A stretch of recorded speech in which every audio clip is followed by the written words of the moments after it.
விழுப்புரத்தில் வீழ்ந்த சண்முகம் மீண்டும் மோதுவாரா, இல்லை பயந்து ஒதுங்குவாரா? 2026 தேர்தல் பவர் கேம். விழுப்புரம் சட்டமன்ற தொகுதி தமிழக அரசியலின் ஹாட் ஷீட்டாக மாறியிருக்கிறது. 2021 தேர்தலில் திமுகவின் டாக்டர் லட்சுமணனால் வீழ்த்தப்பட்ட ஏடிஎம்கேவின் சி.வி. சண்முகம் 2026 தேர்தல் களத்தில் என்ன வியூகம் வகுக்கப் போகிறார் என்ற கேள்வி அரசியல் அரங்கில் புயலை கிளப்பியுள்ளது. விழுப்புரத்தில் யார் யார் போட்டியிட்டு வெற்றி பெற்றார்கள் என்பதையும் முதலில் பார்ப்போம். விழுப்புரம் வரலாற்றின் சுவடுகள், திருப்பங்கள் நிறைந்த களம். விழுப்புரம் தொகுதி காலங்காலமாக அரசியல் சதுரங்க ஆட்டத்தின் களமாக திகழ்ந்துள்ளது. 1952 தொழிலாளர் கட்சி வென்றது. பின்னர் காங்கிரஸ் ஆதிக்கம் செலுத்தியது. 1962 முதல் 1971 வரை திமுகவின் கோட்டையாக விளங்கியது. 1977 ஏடிஎம்கே முதல் வெற்றியை பதிவு செய்தது. 1980 முதல் 2006 வரை திமுகவின் பொன்முடி பல வெற்றிகளை பெற்றார். 2011 முதல் 2016 வரை சண்முகத்தின் ஆதிக்கம் நிலவியது. 2021 லட்சுமணனின் வெற்றி சண்முகத்துக்கு பின்னடைவை ஏற்படுத்தியது. மீண்டும் விழுப்புரத்தில் களம் இறங்கி தன்னை வீழ்த்திய லட்சுமணனுக்கு சவால் விடுவாரா, அல்லது பக்கத்து தொகுதியில் ஒதுங்கி யாரும் எதிர்பாராத நேரத்தில் சர்ப்ரைஸ் தாக்குதல் தொடுப்பாரா? அவரது ஒவ்வொரு அசைவும் அரசியல் பார்வையாளர்களால் கூர்ந்து கவனிக்கப்படுகிறது. 2021 தேர்தலில் கிடைத்த வெற்றி திமுகவுக்கு விழுப்புரத்தில் கூடுதல் பலத்தை அளித்திருக்கிறது.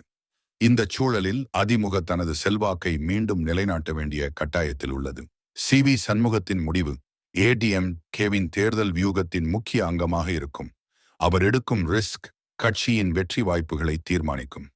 ஏடிஎம்கேவில் அசைக்க முடியாத சக்தியாக இருக்கும் சி.வி. சண்முகம் விழுப்புரம் மாவட்ட செயலாளராகவும் உள்ளார்.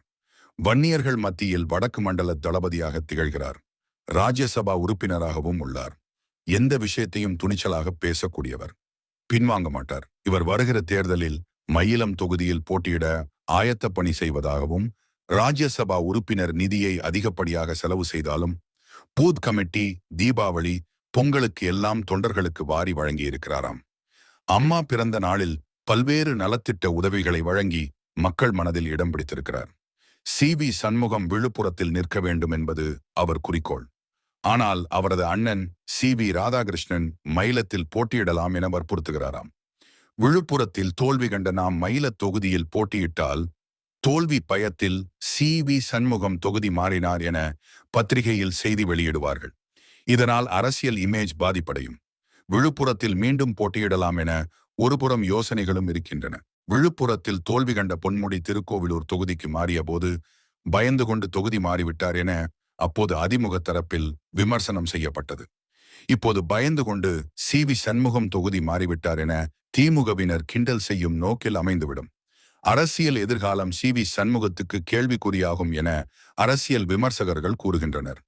திமுக வட்டாரத்தில் பேசிய போது சி.வி. சண்முகம் யார் போட்டியிட்டாலும் மீண்டும் திமுக விழுப்புரம் தொகுதியை கைப்பற்றும். சி.வி. சண்முகத்தை தோல்வி அடையச் செய்து விழுப்புரத்தை விட்டு ஓடவிட்டோம்.